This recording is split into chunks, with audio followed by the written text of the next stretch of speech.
दहिवडी शहरात जनावरे मोकाट. दहिवडी नगरपंचायतीकडून दुर्लक्ष, नागरिक करतायत उपाय योजनेची प्रतीक्षा. पाहुयात सविस्तर बातमी. तालुक्याचे मुख्यालय असलेल्या दहिवडी शहरात मोठ्या प्रमाणात मोकाट जनावरे मोकाट पद्धतीने हिंडताना दिसत आहेत. जनावरांचा हा मोठा कळप नागरिकांसाठी तसेच वाहन चालकांसाठी चांगलाच त्रासदायक बनलाय.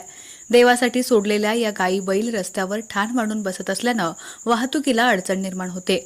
दहिवडी नगरपंचायतीकडून याकडे पूर्णतः दुर्लक्ष केलं जात असून दहिवडीकरांकडून उपाययोजनेची प्रतीक्षा केली जात आहे.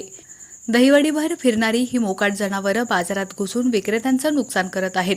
शहरालगतच्या शेतात घुसून पिकांचं सुद्धा मोठ्या प्रमाणात नुकसान करत आहेत. दिवसेंदिवस या जनावरांच्या संख्येत वाढ होत असल्यानं या मोकाट जनावरांचा त्रास नागरिक, शेतकरी, प्रवासी व बाजारकरांना सहन करावा लागत आहे. याबाबत दहिवडी नगरपंचायतीकडून मात्र कोणत्याच उपाययोजना होत नसल्यानं आश्चर्य व्यक्त होत आहे.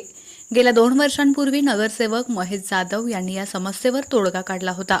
त्यावेळी जनावरांची संख्या सुद्धा मोठ्या प्रमाणात घटली होती. 2 दिवसांपूर्वी शिवनेरी बारजवळ तर या मोकाट फिरणाऱ्या जनावरांनी कहरच केला. आपापसात भांडत लागलेल्या झुंजीत त्यांनी एका स्विफ्टला धडक देत तिचं मोठं नुकसान केलं.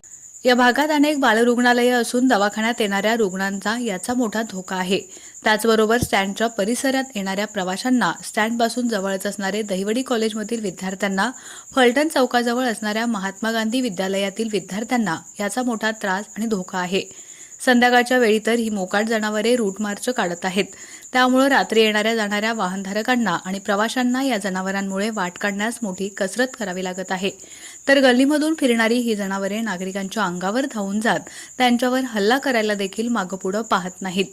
त्यामुळे दहिवडी नगरपंचायत दहिवडीभर मोकाट फिरणाऱ्या या जनावरांवर प्रतिबंधात्मक उपाय करणार का? दहिवडीकरांवर मोकाट जनावरांच्या रूपानं आलेलं हे संकट नगरपंचायतीच्या माध्यमातून दूर केलं जाणार का, असा सवाल दहिवडीकरांमधून उपस्थित होतोय.